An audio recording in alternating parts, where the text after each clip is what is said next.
Sobrevivencia. 19 días preso bajo los escombros de un terremoto. Papá. Papá, ¿me escuchas? La voz de una niña pequeña resonaba débilmente entre el silencio mortal. Pero no había respuesta. Solo el goteo constante de agua sucia que caía sobre mi rostro ensangrentado y el peso aplastante de toneladas de hormigón que me tenían atrapado como un insecto en ámbar. Mi nombre es Carlos Mendoza, tengo 34 años, y en este momento no sé si viviré para contarte esta historia. Lo único que sé es que hace exactamente 19 días, mi vida cambió para siempre en el corazón de Madrid, cuando la tierra decidió rugir como una bestia furiosa. Era una mañana de martes típicamente madrileña, con ese aire fresco de noviembre que te hace caminar más rápido hacia la oficina. Yo trabajaba como ingeniero de estructuras en un rascacielos de 40 pisos en el distrito financiero de Cuatro Torres, esa zona moderna que contrasta tanto con el Madrid histórico. Recuerdo perfectamente el aroma del café cortado que llevaba en la mano derecha mientras revisaba los planos en mi tablet con la izquierda. Era las 8:47 de la mañana cuando el suelo comenzó a moverse. Al principio pensé que era mi imaginación, quizás el cansancio por haber trabajado hasta tarde analizando la resistencia sísmica de edificios antiguos. ¡Qué ironía del destino! El primer temblor fue suave, casi imperceptible. Los fluorescentes del techo oscilaron ligeramente y algunas secretarias se miraron entre sí con esa expresión de ¿has sentido eso? Pero los madrileños no estamos acostumbrados a terremotos. España no es Japón ni California. Aquí los fenómenos naturales más extremos son las tormentas de verano y alguna nevada ocasional. Por eso nadie se alarmó realmente cuando el edificio empezó a balancearse como un barco en alta mar. Fueron solo 10 segundos de movimiento que nos dejaron con una sensación extraña en el estómago, como cuando el ascensor se detiene bruscamente. «Dios mío, ha sido un terremoto», gritó Mercedes, la recepcionista del piso 23, mientras se aferraba a su escritorio con los nudillos blancos. Su voz cortó el murmullo nervioso que había invadido la oficina. Algunos compañeros se reían incómodos, haciendo bromas sobre si habían tomado demasiado vino en el almuerzo de ayer. Otros, como yo, mirábamos por los ventanales hacia la Gran Vía, buscando señales de daños en otros edificios. La ciudad parecía normal desde esa altura. Los coches seguían circulando, la gente caminaba por las aceras, y las obras de construcción continuaban su ritmo habitual. Madrid seguía siendo Madrid, caótico pero vivo. Pero entonces llegó el segundo temblor. Y este no fue una caricia. Fue un puñetazo directo a la mandíbula de la ciudad. Las luces se apagaron instantáneamente, sumergiéndonos en una penumbra siniestra iluminada solo por la luz grisácea que se filtraba por las ventanas. El suelo no se movía, se convulsionaba. Los archivadores se volcaron como fichas de dominó, las computadoras saltaron de los escritorios estrellándose contra el suelo, y el sonido era ensordecedor. Un rugido primordial mezclado con el estrépito de cristales rompiéndose y estructuras metálicas retorciéndose bajo una presión imposible. Intenté mantener el equilibrio agarrándome a la columna central del edificio, esa misma columna que yo había calculado para resistir fuerzas sísmicas según los códigos europeos más estrictos. Pero la naturaleza no entiende de códigos ni normas. La tierra de Madrid, esa tierra castellana seca y dura que había sostenido la capital durante siglos, se había convertido en un océano de ondas sísmicas que viajaban a miles de kilómetros por hora. Podía sentir cómo cada onda golpeaba la estructura del edificio como martillazos gigantescos, y mi experiencia como ingeniero me decía algo aterrador. Esta construcción no estaba diseñada para esto. El tercer temblor llegó apenas 30 segundos después, y con él llegó el caos absoluto. Las ventanas explotaron hacia adentro como si fueran de papel, llenando el aire de fragmentos de cristal que brillaban como confeti mortal. El grito colectivo de mis compañeros se mezcló con el crujido ensordecedor del acero que se doblaba y el concreto que se agrietaba. Vi a Fernando, del Departamento de Finanzas, intentando arrastrarse hacia la salida de emergencia mientras una viga metálica se desprendía del techo. Vi a Isabel abrazando su foto familiar mientras lágrimas de terror corrían por sus mejillas. Y vi algo que jamás olvidaré. Las paredes comenzaron a curvarse hacia adentro, como si una mano gigantesca estuviera estrujando el edificio como una lata de refresco. En ese momento supe que iba a morir. No era una intuición ni un miedo irracional. Era conocimiento puro basado en años de experiencia calculando cargas estructurales. Podía ver las grietas propagándose por las columnas principales como rayos negros, podía escuchar el acero gritando bajo la tensión, y podía sentir cómo el piso se inclinaba gradualmente hacia un lado. El edificio entero se estaba viniendo abajo, y nosotros estábamos en el piso 23 de una estructura de 40 pisos que pesaba miles de toneladas. No había forma de bajar 23 pisos en los pocos segundos que nos quedaban antes del colapso total. Corrí hacia el baño, no porque tuviera un plan, sino por instinto puro. Mi cerebro de ingeniero sabía que los núcleos de servicio, esas áreas donde están los ascensores y los baños, suelen ser las estructuras más reforzadas de cualquier edificio. Era mi única posibilidad. Mientras corría, el suelo se inclinaba más y más, y tuve que usar las paredes para mantener el equilibrio. Detrás de mí escuchaba los gritos de terror de mis compañeros mezclándose con el rugido apocalíptico del edificio colapsando. Logré llegar al baño cuando el cuarto temblor, el definitivo, convirtió mi mundo en un infierno de acero retorcido y concreto pulverizado. El último sonido que recuerdo antes de quedar sepultado fue el silbido del aire siendo expulsado violentamente de los pulmones del edificio moribundo, seguido por un silencio tan absoluto que parecía sobrenatural. Y entonces, oscuridad total.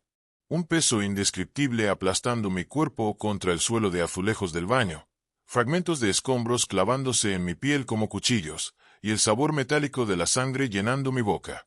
Pero lo más aterrador de todo era darme cuenta de que estaba consciente, vivo, y completamente atrapado bajo los restos de lo que antes había sido un moderno rascacielos madrileño. Y en la distancia, débil pero clara, esa voz de niña que seguía preguntando: «Papá, papá, ¿me escuchas?». La primera hora fue la más confusa. Mi mente intentaba procesar la realidad de lo que había pasado mientras luchaba contra oleadas de dolor que me atravesaban el cuerpo como descargas eléctricas. Tenía la pierna izquierda completamente inmovilizada bajo lo que parecía ser una viga de acero, y podía sentir la humedad pegajosa de la sangre empapando mi camisa. Pero lo más perturbador era esa voz. Cada pocos minutos, la niña volvía a hablar. «Papá, tengo miedo, está muy oscuro aquí». Su acento era claramente madrileño, con esa pronunciación suave de la S, que caracteriza a los niños de la capital. Pero había algo extraño. Su voz parecía venir de muy cerca, como si estuviera justo al lado mío, pero por más que intentaba mover mi brazo derecho, lo único que tocaba eran escombros fríos y húmedos. Al principio pensé que se trataba de otra víctima del colapso, quizás una niña que había venido con su padre a las oficinas y había quedado atrapada cerca de mi posición. Madrid está lleno de familias que aprovechan los días laborables para hacer gestiones juntos. Intenté responderle, pero mi voz salió como un graznido ronco. «Pequeña, pequeña, estoy aquí. ¿Cómo te llamas?». El silencio que siguió duró casi 10 minutos, tan largo que empecé a pensar que había imaginado su voz. Pero entonces, justo cuando creía que la desesperación me volvería loco, ella respondió con una claridad que me heló la sangre. «Me llamo Carmen, como la abuela. Papá, ¿por qué no vienes a buscarme? Mamá dice que siempre me proteges». Mi corazón se detuvo. Mi hija se llamaba Carmen, y había muerto hace 3 años en un accidente de tráfico en la M40. La segunda revelación llegó cuando logré mover ligeramente mi brazo derecho y mis dedos tocaron algo metálico y frío. Era mi teléfono móvil, milagrosamente intacto pero sin señal. La pantalla rota mostraba que habían pasado 6 horas desde el terremoto, y la batería estaba al 23%. Pero lo que me dejó sin aliento fue la fecha, 15 de noviembre de 2024. El mismo día que Carmen había muerto, exactamente 3 años después. No podía ser una coincidencia.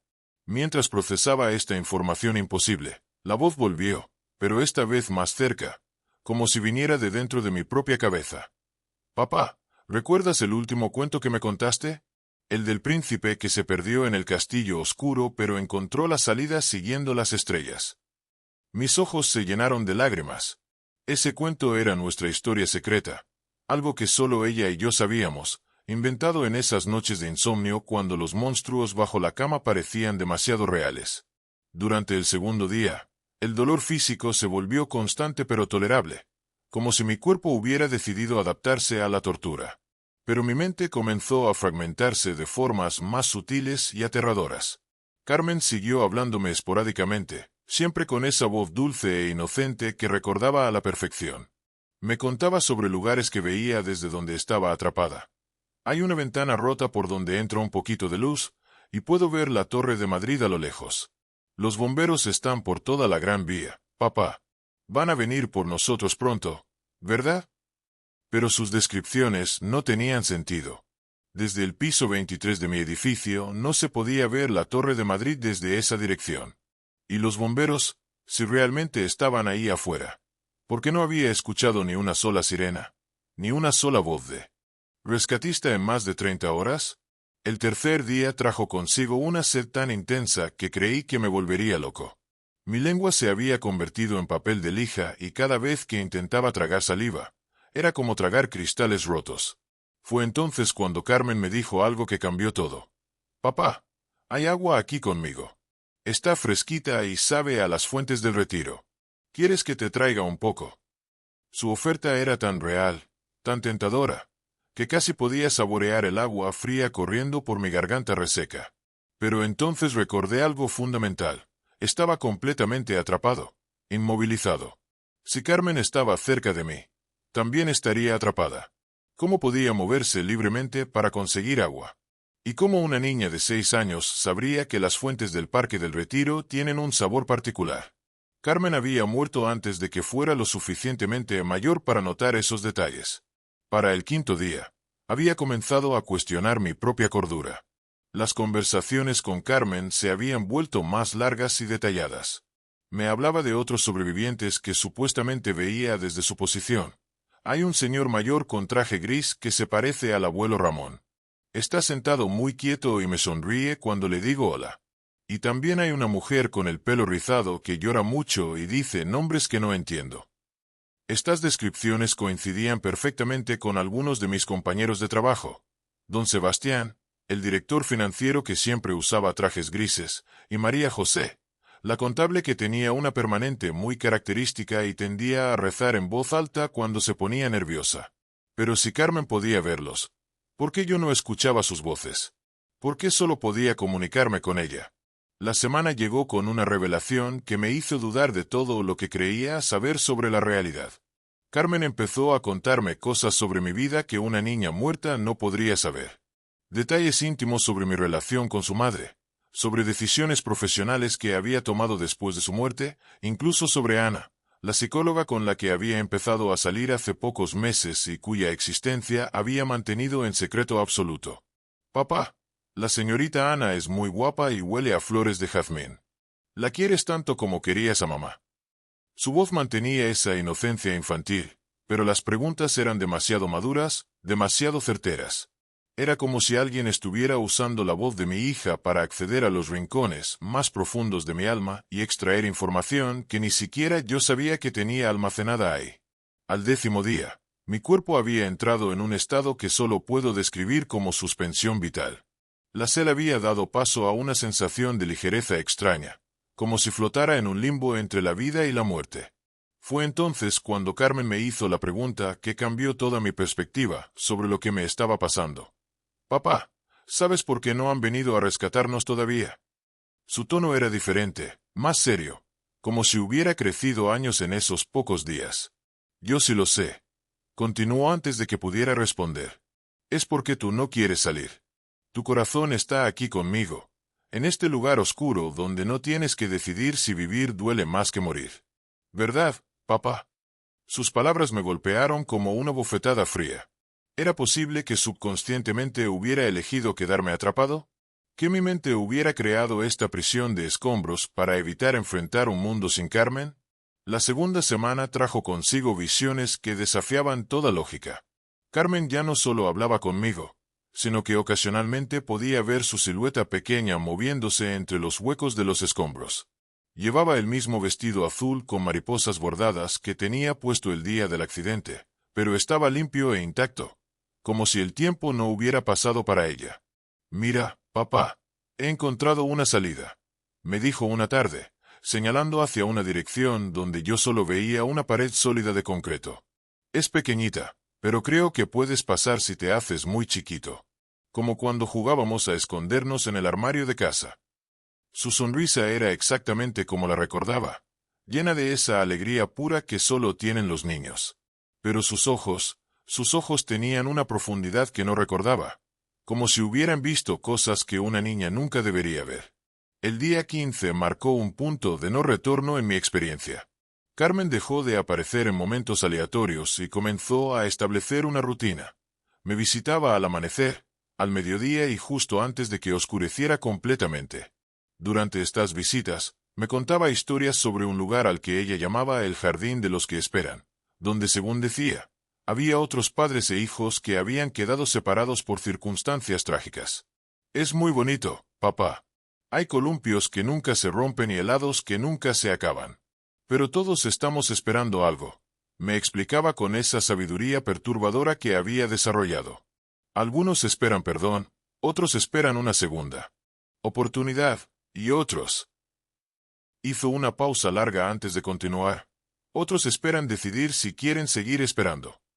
Sus palabras resonaban en mi cabeza durante las largas horas de silencio, y empecé a entender que tal vez esta conversación no era sobre rescate físico, sino sobre algo mucho más profundo y definitivo. Pero fue en la tarde del día 18 cuando Carmen me dijo algo que cambió todo para siempre. Su voz llegó más clara que nunca, pero cargada de una urgencia que me aterrorizó. Papá, mañana tienes que elegir. Los señores del jardín me han dicho que solo puedo quedarme hasta que termine el día 19. Después, tengo que irme a un lugar donde tú no puedes seguirme. O tú tienes que venir conmigo a un lugar de donde nunca podremos volver. Se quedó callada por un momento que me pareció eterno, y luego agregó con una voz que ya no sonaba como la de una niña de 6 años. Papá, ¿me quieres tanto como para morir conmigo? ¿O me quieres tanto como para vivir sin mí? La noche del día 18 fue la más larga de mi vida. Carmen no volvió a hablar, dejándome sumido en un silencio que era más ensordecedor que cualquier ruido. Por primera vez en casi 3 semanas, estuve completamente solo con mis pensamientos, y lo que descubrí me aterrorizó más que cualquier escombro o cualquier dolor físico. Durante horas, analicé cada conversación, cada detalle, cada momento vivido desde el colapso, y una verdad horrible comenzó a emerger entre las grietas de mi negación. Carmen sabía cosas que solo yo podía saber, no porque fuera un fantasma o una alucinación, sino porque era yo mismo hablando conmigo. Era mi propia mente fragmentada, mi culpa convertida en la voz de mi hija muerta, mi subconsciente desesperado por encontrar una forma de procesar un dolor que llevaba 3 años enterrando bajo capas de trabajo obsesivo y relaciones superficiales. Cuando amaneció el día 19, algo había cambiado en mi percepción. La oscuridad que me rodeaba ya no parecía tan absoluta, y por primera vez pude escuchar sonidos del exterior, voces lejanas, el rugido de maquinaria pesada, y ocasionalmente, el pitido constante de detectores de vida. Los equipos de rescate estaban ahí afuera. Habían estado ahí durante días, tal vez semanas.